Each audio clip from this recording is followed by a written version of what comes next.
आज की इस खास गहरी पड़ताल में हम एक ऐसे विषय पर बात करने जा रहे हैं जो जो शायद डेटा की दुनिया में काम करने वाले किसी भी इंसान का सोचने का नजरिया पूरी तरह से बदल सकता है। बिल्कुल। और ये एक ऐसा टॉपिक है जिसकी अहमियत लगातार बढ़ती जा रही है। हाँ, आज की हमारी इस चर्चा का मुख्य फोकस है KNMIE, जिसे कॉन्स्टेंस इंफॉर्मेशन माइनर भी कहते हैं, उसका उपयोग करके जटिल डेटा वर्कफ्लोस को ऑटोमेट करना। जी।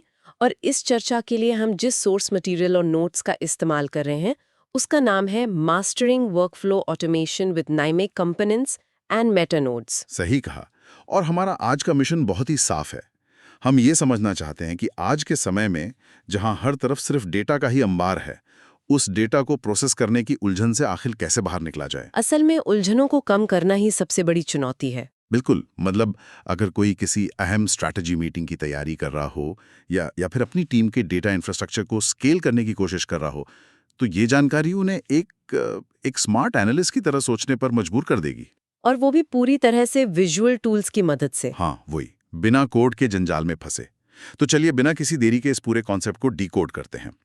तो सबसे पहले, जो लोग शायद नहीं जानते, कि एनएमआई असल में है क्या। देखिए, अगर बहुत ही आसान और विश्लेषणात्मक नजरिए से समझे तो KNIME एक ओपन सोर्स एनालिटिक्स प्लेटफॉर्म है। ओपन सोर्स मतलब कोई भी इस्तेमाल कर सकता है। बिल्कुल। और इसका मुख्य इस्तेमाल डेटा एनालिटिक्स, रिपोर्टिंग और इंटीग्रेशन के लिए होता है।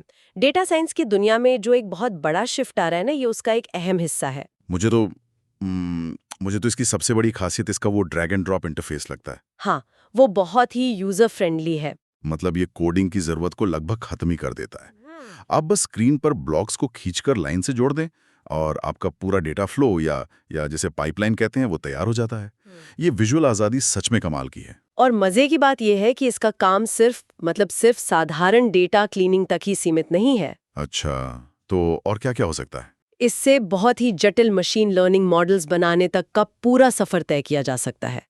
डेटा एक्सट्रैक्शन से लेकर प्रिडिक्टिव एनालिटिक्स तक सब कुछ इसी एक प्लेटफॉर्म पर। वाह, ड्रैग एंड ड्रॉप सुनकर तो बहुत आसान लगता है। लेकिन ईमानदारी से कहूं तो जब हम किसी असली प्रोजेक्ट पर काम कर रहे होते हैं और हमारे वर्कफ्लो में मान लीजिए 50 या 100 नोड्स हो जाते हैं, तो वो स्क्रीन किसी मकड़ी के जाले जैसी दिखने लगती है। हाँ, विजुअल स्पैगेटी बन जाती है। बिल्कुल, वो विजुअल इंटरफेस जो काम को आसान बनाने के लिए था, वो खुद एक बड़ी चुनौती बन जाता है। उसे देखकर तो कोई भी इंसान घबरा जाए। और यहीं पर हमारी आज की चर्चा के दो सबसे अहम टूल्स एंट्री लेते हैं। पहला है मेटानोड्स और दूसरा है कंपोनेंट्स। तो पहले मेटानोड्स की बात करते हैं। ये क्या भला है। जब कोई वर्कफ्लो बहुत बड़ा होने लगता है ना, तो जटिलता को संभालना सबसे जरूरी हो जाता है। विजुअल प्रोग्रामिंग में मेटानोड्स इसी जटिलता को सुलझाने का काम करते हैं। इसे समझने के लिए एक बहुत ही मजेदार सा उदाहरण लेते हैं। हम सबके ऑफिस या घर में एक डेस्क होती है जिसके पीछे बहुत सारे तार उलझे होते हैं। बिल्कुल सही। वो इंटरनेट के तार, मॉनिटर के केबल, चार्जर और न जाने क्या क्या, एक भयानक जाल बिछा होता है। और अगर कोई एक तार निकालना हो तो पसीने छूट जाते हैं। एक दुस्वप्न जैसा होता है वो। मेटानोड्स बिल्कुल उस केबल मैनेजमेंट बॉक्स की तरह काम करते हैं। वे उन सभी उलझे हुए तारों को एक साफ सुथरे छोटे से बॉक्स के अंदर समेट लेते हैं। अब डेस्क के पीछे जाल नहीं, बस एक साफ बॉक्स दिखता है। ये एकदम सटीक तुलना है। तकनीकी नजरिए से देखें तो मेटानोड्स का प्राथमिक काम वर्कफ्लो के भीतर कई नोड्स के समूह को एक सिंगल नोड इंटरफेस में समेटना, या जिसे हम एनकैप्सुलेट करना कहते हैं, वो है। तो इसे बनाने की प्रक्रिया क्या है। सॉफ्टवेयर में इसे करते कैसे हैं। बहुत ही सीधा सा तरीका है। स्रोत सामग्री में भी यही बताया गया है कि हम बस उन नोड्स को सिलेक्ट करते हैं जिन्हें हमें समेटना है। मान लीजिए डेटा प्री प्रोसेसिंग के 10 नोड्स हैं। ठीक है, 10 नोड सिलेक्ट कर लिए।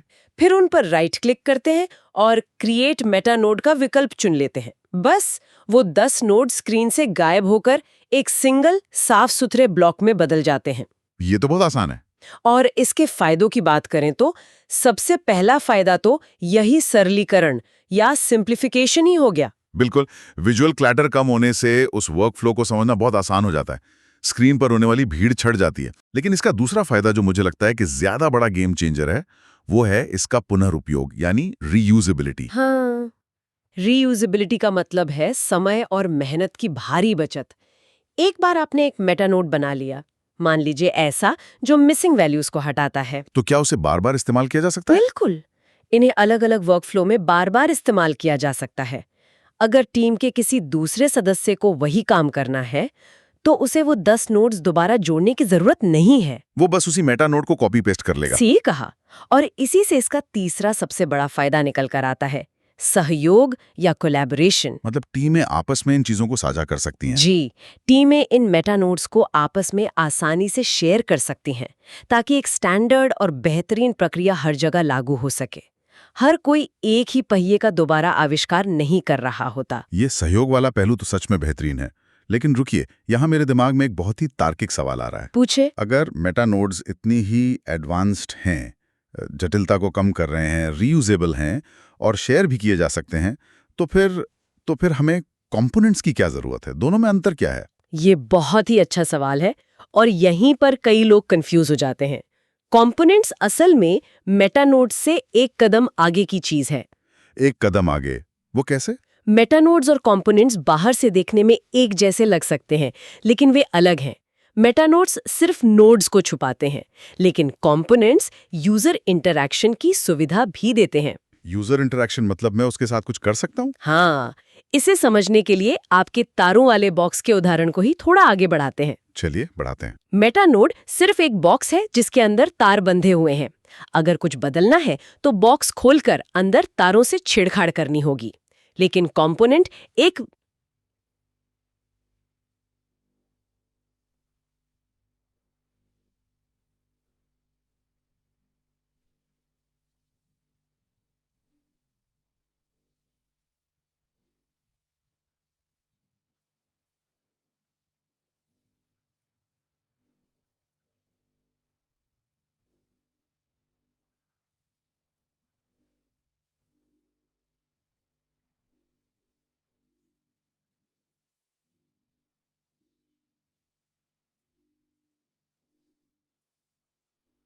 माइक्रोवेव ओवन, ये बहुत दिलचस्प एनालॉजी है। इसे थोड़ा और समझाइए। देखिए, माइक्रोवेव के अंदर भी बहुत सारे जटिल तार और सर्किट्स होते हैं, लेकिन हमें उन्हें देखने या छूने की जरूरत नहीं होती। हाँ, बाहर बस बटन होते हैं। बिल्कुल, बाहर एक कंट्रोल पैनल होता है जहां हम टाइम सेट कर सकते हैं, पावर तय कर सकते हैं। कंपोनेंट्स बिल्कुल ऐसे ही होते हैं। उनके बाहर कॉन्फ़िगरेशन डायलॉग्स और इंटरैक्टिव व्यूज होते हैं। ओह, अब समझ में आया। मतलब कंपोनेंट अपने आप में एक मिनी एप्लीकेशन की तरह काम करता है। हम बाहर से ही सेटिंग्स बदल सकते हैं बिना उसे खोले। एकदम सही। और इन्हें बनाने की प्रक्रिया भी लगभग मेटानोड बनाने जैसी ही है। नोड्स चुनें, राइट क्लिक करें और क्रिएट कंपोनेंट पे क्लिक कर दें। हाँ, लेकिन इसके बाद इसमें इनपुट और आउटपुट पोर्ट्स तय किए जा सकते हैं, सेटिंग्स कॉन्फ़िगर की जा सकती हैं और इंटरैक्टिव व्यूज डिजाइन किए जा सकते हैं। ये तो बहुत पावरफुल है। तो अगर इसके विशिष्ट फायदों या यूज केसेस की बात करें तो सबसे पहला नाम आता है पैरामीटराइजेशन का। पैरामीटराइजेशन कंपोनेंट्स का सबसे ताकतवर फीचर है। इसका मतलब है वर्कफ्लो में पैरामीटर सेट करना। जैसे मान लीजिए हर महीने अलग अलग शहरों की सेल्स रिपोर्ट निकालनी है, तो मेटानोड के साथ शायद हर बार अंदर जाकर फिल्टर बदलना पड़े। वो फूल बशेस का कंपोनेंट के साथ बस बाहर का कॉन्फ़िगरेशन डायलॉग ओपन करना होगा।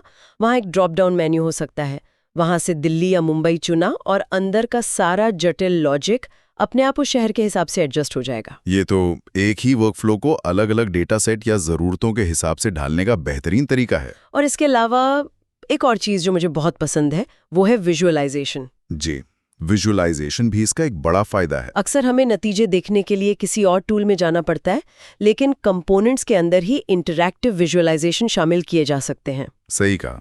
हम सीधे कंपोनेंट के इंटरैक्टिव व्यू को खोलकर अपने डेटा में छिपे इनसाइट्स या परिणाम देख सकते हैं। वहीं के वहीं चार्ट्स और ग्राफ्स दिख जाते हैं। और इसके लिए तीसरा बड़ा फायदा है वितरण और मानकीकरण, यानी डिस्ट्रीब्यूशन एंड प्रोसेस स्टैंडर्डाइजेशन। मतलब इन्हें शेयर करना। हाँ, इन्हें कायम कम्युनिटी के साथ आसानी से साझा किया जा सकता है। इससे बड़े संगठनों में जटिल एनालिटिक समाधानों को अपनाना और बेस्ट प्रैक्टिसेस को एक मानक बनाना संभव हो पाता है। लेकिन यहाँ मुझे लगता है कि हमें एक बड़ी तस्वीर भी देखनी चाहिए। ये टूल्स बहुत शक्तिशाली हैं, इसमें कोई शक नहीं है। बिल्कुल, लेकिन इनका सही इस्तेमाल कैसे हो ये जानना बहुत जरूरी है। तो ऑटोमेशन के लिए बेस्ट प्रैक्टिसेस क्या क्या हैं? सफलता के क्या नियम है? सबसे पहला नियम है मॉड्यूलर डिजाइन। बड़े और जटिल वर्कफ्लो को मेटा नोड्स और कंपोनेंट्स की मदद से छोटे प्रबंधनीय हिस्सों या मॉड्यूल्स में तोड़ना चाहिए। मॉड्यूलर डिजाइन, ये तो सॉफ्टवेयर इंजीनियरिंग का बहुत पुराना और कारगर नियम है। एक ही बार में सब कुछ बनाने के बजाय छोटे छोटे ब्लॉक्स बनाओ। सही कहा। और दूसरी सबसे अहम चीज है डॉक्यूमेंटेशन, जो अक्सर लोग भूल जाते हैं। बिल्कुल, स्पष्टता के लिए हमेशा इनकी कार्यप्रणाली का दस्तावेजीकरण करना चाहिए। हर कंपोनेंट क्या कर रहा है, उसका इनपुट क्या है, आउटपुट क्या है, ये सब लिखा होना चाहिए। और एक और प्रैक्टिस जो मुझे याद आ रही है वो है वर्जन कंट्रोल। हाँ, वर्जन कंट्रोल बहुत जरूरी है। समय के साथ हुए सुधारों और बदलावों को ट्रैक करने के लिए अलग-अलग वर्जन मेंटेन करना।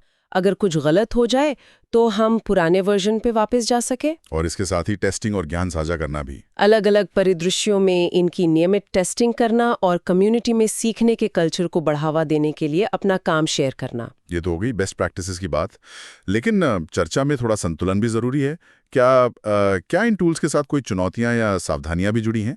स्रोत मागमूली में कुछ तो बताया गया होगा। जी हाँ, चुनौतियां भी हैं।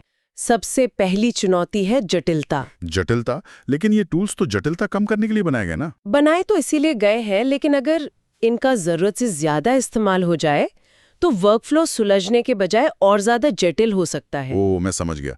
एक बॉक्स के अंदर दूसरा बॉक्स, उसके अंदर तीसरा बॉक्स। बिल्कुल, इसे ओवर एनकैप्सुलेशन कहते हैं।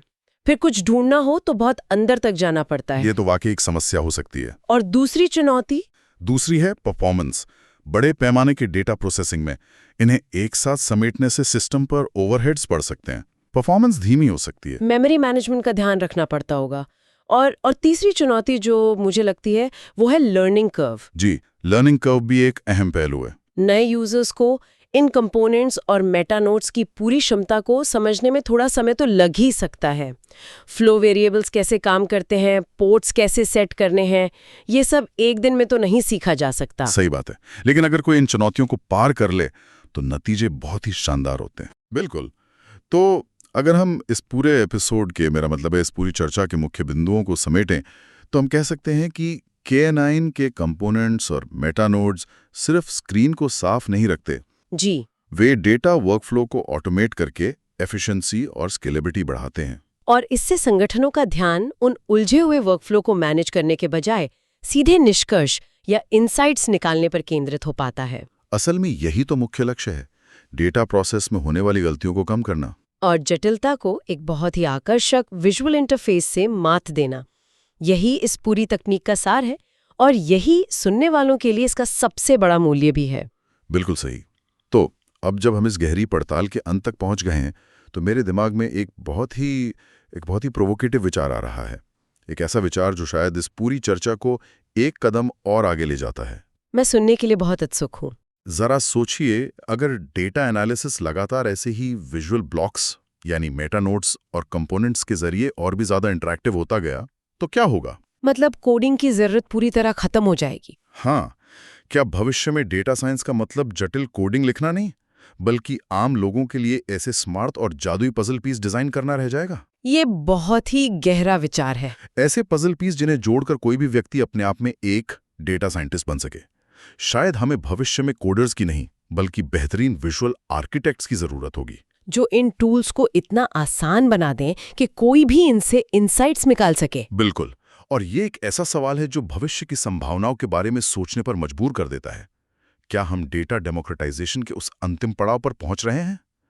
खैर, ये तो आने वाला वक्त ही बताएगा। आज की इस बेहतरीन और जानकारी से भरी चर्चा में हमारे साथ जुड़ने के लिए बहुत बहुत धन्यवाद। आपका भी शुक्रिया। तो मिलते हैं अगली बार एक और नई गहरी पड़ताल के साथ। तब तक के लिए सोचते रहिए और डेटा से खेलते रहिए।